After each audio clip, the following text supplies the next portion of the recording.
Hey, how's it going? It's me, Lex, back with another video. Today I'm trying something a little bit different. I was on Blue Sky, where I follow a few tabletop role-playing game creators, and I saw Rise Up Comus, the author of His Majesty the Worm. Go and check out my review for that if you haven't. Reposted a blog post here about the Jackian Magic system.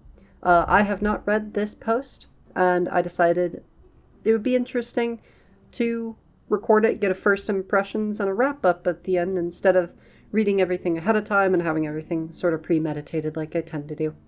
So this is written by Clayton Notestine. It's a 10-minute read, and it was advertised, this is the only bit that I have read, it was what got me interested. It's advertised as an experimental mechanic that combines Mousefooter's inventory, Tetris, and engine building into an alternate Vancian magic system. My hope is that rather than being quote-unquote alternate Vancian, it's more of like just a unique system overall. But we'll see as we go. And this icon I also saw, it looked interesting with like the little tiles. So I'm going to be reading it out verbatim, and I might do some asides, but at the end I'll sort of wrap back around, try and summarize it, and then put my thoughts out. And I have my water here. Let me take a sip before we start. Alrighty. Jacking the Vancian magic system. The infamous Fire and Forget magic system of Dungeons & Dragons comes from Jack Vance novels. In those stories, spells are living entities thrashing between the years. When a wizard casts Fireball, it looks like a fiery little warhead. In reality, it's a massive fire elemental getting forced through the pinhole of someone's mind. Am I misremembering Jack Vance novels? A little bit. Maybe a lot. I'm definitely mixing them up with Jonathan Stroud's books.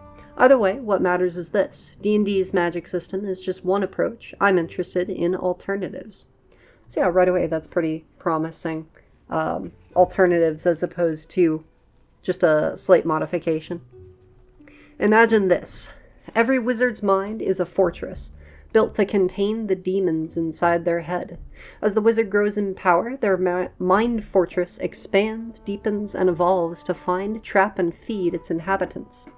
But this power comes at a terrible cost. As wizards grant these spirits foothold, the wizard willingly, or unwillingly, gives them the power to colonize it, and slowly the demons from the humble light to the all-consuming fireball take over the wizard. Here's my draft of new Vancian magic system, the Jackian magic system. That's pretty interesting. Specifically from like a fiction-first sort of approach, I love the concept of magic perhaps being innate to your birth or your mental state, in like how many demons live in your head and how competent a magician you are, being more of a measure of like how you can utilize them or contain them. Alright, let's get into it. Pretty diagram. 16 through 20. A bunch of numbers, magic missile. An example of the Jackian mind grid with a player casting and resolving a magic missile. I assume we'll get explanations as to what all this is. Spellcasting Tetris style. Jackian magic starts with a wizard's mind, a small, impressionable little hovel with the potential to become a formidable dungeon of spirits, demons, and elementals. The more powerful the wizard, the bigger the mind, and bigger the grid. The more powerful the spells, the bigger the spirits, and the more grid they take up. In this system, we're going to call the spellcasting grid simply the mind. Alright, so right away it's sort of setting up like you have a grid-based inventory, and your spells take up space. They're more powerful, they take up more space. Preparing Jackian spells. After a night's rest, a wizard studies their spellbook and scrolls to find, summon, and contain their spirits. Then the player arranges them in the mind. The size of the grid and its strategic considerations are the only limits to how many spells can be memorized. I'm interested to see what you can do with strategic considerations. Like, will it be a first in, first out, or last out thing? Or, let's see. And I do love the sort of tying into narrative that they have here, where you summon a spirit and then contain it within your own mind. Casting a Jackian spell. Regardless of the system, Jackian Magic follows the same basic structure. Every spell either works as intended or it doesn't. If the cast is successful, the spell goes off without a hitch, and its respective token remains inside the mind grid. If the cast is a failure, the spell acts on its own. When a cast succeeds, resolve the spell's result, then mark 1 success. When a cast fails, resolve the spell's result and failure conditions, then mark 1 failure. If a spell moves, grows, or exerts control over the mind, roll a d20 to determine in which direction. And it's just compass cardinals on a d20. So 5 north, then the next 5 east, the next 5 south, the next 5 west. If the spell moves past the edge of the grid, it escapes out into the world and either disappears or causes trouble. Okay. So it's safer to put stuff in like the middle of your grid, but then of course you run out of space. My immediate concern would be that the direction they escape is random, which means that they could escape and then get like pulled back in, but I'm sure there's a solution to that maybe. Recovery from Jackian spells. Magic recovery mirrors physical recovery. First, remove any prepared spells that can be removed. Some might not relinquish territory. Ooh, like demons could have different levels of how hard they latch into your mind. After a week's rest, remove any ability score damage and temporary conditions. That's how you can tell this is geared probably towards an older school audience here. If a spellcaster is deprived of a crucial need, such as food or rest, they're unable to recover from spellcasting. System hack example, Cairn, which I have taken a peruse of, but I've not read the entirety of this book. It just didn't hook me. But it looks like the author here is going to summarize it.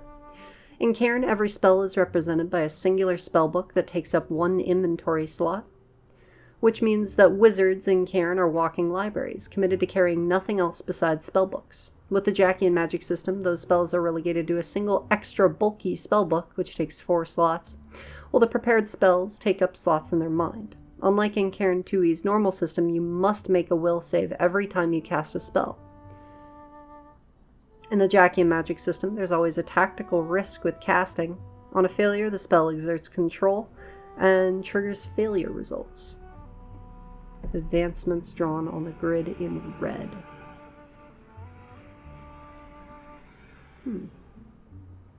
Okay. Again, I'm continuing to really enjoy the sort of mechanical and narrative connection of these spells being demons and trying to escape, or the spells latching in and being hard to re-prepare. This is great immersion and like world building with the spell casting. This isn't just mechanics, this is like a functional story. Advancement in the Jackian Magic system. Most of the systems I played don't have traditional leveling systems, so the exact trigger for this advancement is dependent on the system. For my Jackian Cairn 2e hack, a spellcaster needs at least 3 failed saves or 3 successes, and a week's rest to grow their mind grid. While playing, note these 2 instances. Mark every time a spell succeeds, mark every time a spell exerts control and breaks out of the mind. Mark every time a spell exerts control and stays in the mind. After choosing an advancement, the record is wiped clean and the advancement process starts over. A player can choose not to grow or change their mind grid and bank their failures for the future. Okay. Unlike failure results, successes on individual spells are persistent. They're never wiped after an advancement. When a player has successfully cast a spell 3 times, they get a new version of the spell, as an optional rule. Maybe too granular. Not exploring it in the article. Okay, but I see the concept there. Definitely understandable why they didn't include it here. It's sort of tertiary. Alright.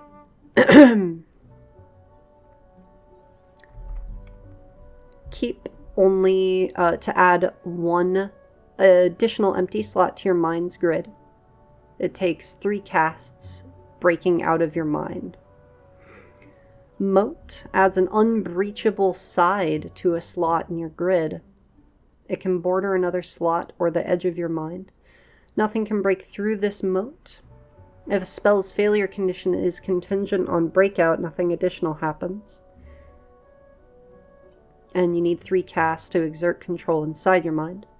Port, you add a gate to one external side of a slot in your mind grid. When a spell exerts control, it always breaks out through the gate. Huh. Oh, okay. So having your spells and thus the demons break out could be desirable then. Because you'd set a port so that it breaks out in like adjacent spells, adjacent demons always break out. Interesting. And it takes 3 casts breaking out of your mind. Repair. Remove 1 permanent condition from the mind. Prerequisite is 3 casts that exert control. Okay. So this has some different spells and advancements. It looks like we have some moats here on the bottom right. A secondary moat in the middle between the flame and sleep. And a gate right above the magic missile, a port, so that it can, the magic missile always escapes. Okay, now let's see here. The magic missile is a 1-slot token, hits a target for a d6 of armor, ignores damage and ignores armor. On a failure, the magic missile moves in a cardinal direction until stopped by another spell or the walls of the mind. If it hits a spell, that spell is cast and lost. And so the reason that they have this port here is that it can't slide anywhere else and waste a spell. I see. Sleep is a 1-slot token. A creature you can see falls into a light sleep. On a failure, add a sleepy condition to your inventory. If this fills your inventory, fall asleep, then remove all sleepy condition tokens. Oh, and so these would be what you would use repair for, to remove these sort of conditions. Light. 1-slot token, which does not appear to be on the grid here. 1 object you can touch shines like a torch. On a failure, a bright light shines out of your own eyes, and you must keep your eyes shut to stop it. If the spell Dark is in the mind, you also lose that. So that's a pretty bad failure. That's definitely the type of thing you would want a port for, so that if you failed casting light, you wouldn't be blinded, basically. Or I suppose it doesn't say it blinds you, but you never know. Dark. Extinguish the light of 1 mundane object you can see. On a failure, your vision grows dark, no brighter than candlelight. If the spell light is in the mind, it is lost. So you see everything darkly. Darkly. So you see everything in dim light. Fly. For 1 minute, you can swim through the air like water. You cannot place it on the floor of the mind, quote unquote, so these slots down here. On a failure, it moves 1 space in a cardinal direction. If it ends up on the floor, it is lost. Okay. So I'm noticing that some of these can sort of move around pretty freely, but the issue would always be if they hit the border and escape, then they become a demon. And then some of them have unique effects like Magic Missile hitting another one and casting it, or Fly hitting the floor and disappearing. It could be interesting to try and take advantage of this as well, where, say you line up a Magic Missile in such a way where most of or all of its rolls hit a spell that you would want, and so the desired effect is to sort of hit the Magic Missile, perhaps. Although I guess the spell is, on a failure, the spell fails, so then it's wasteful. There we go. Invisibility. A creature you touch is invisible until they move. Invisibility cannot touch spells on any of its sides. On a failure, it disappears and then reappears in an empty slot after a short rest. That's cute. Charm. Creature you see treats you as your friend. Charm must be touching another spell. On a failure, you get the condition charmed and cannot harm another creature unless harmed by it first. Sticky.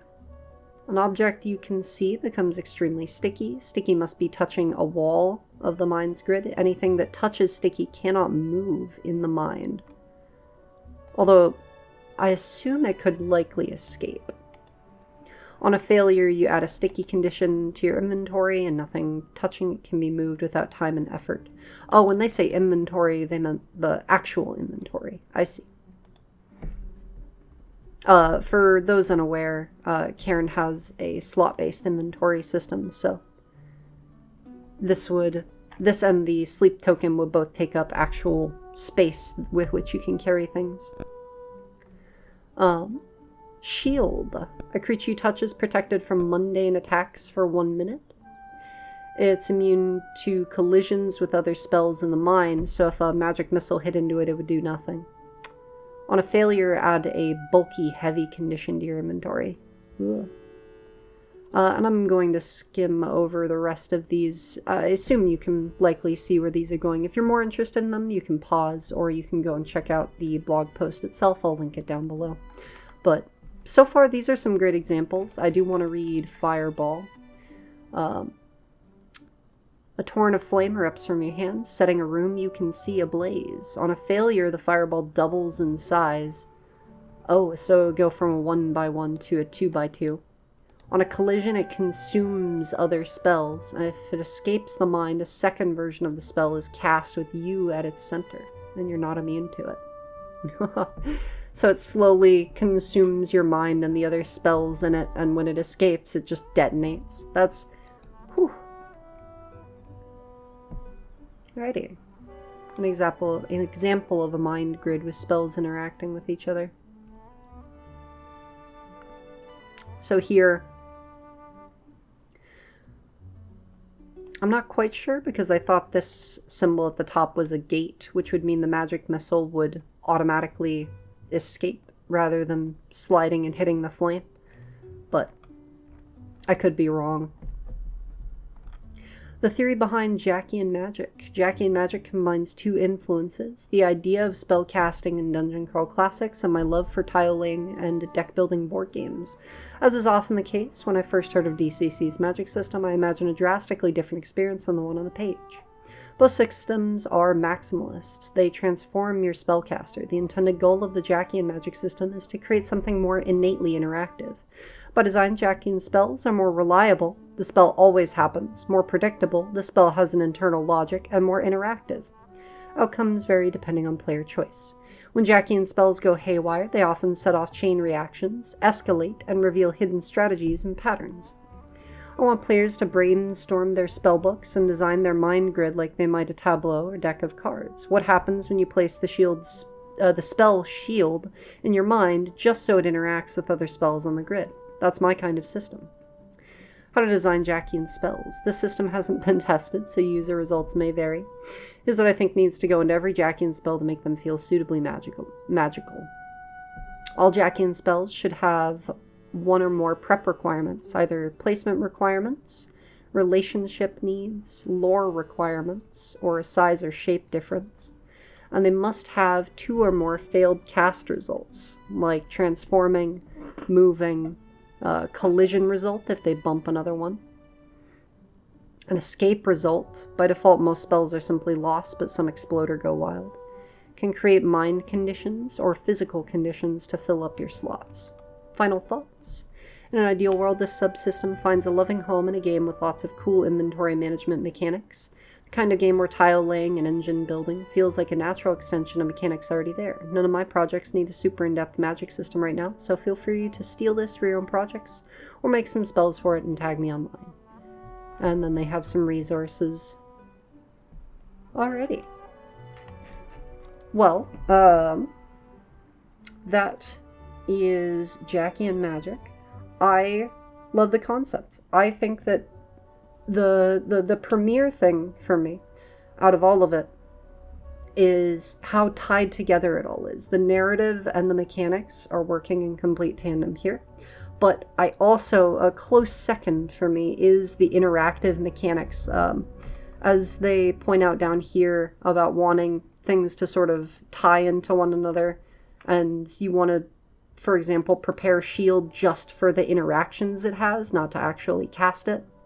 And I was immediately thinking about that with like Magic Missile.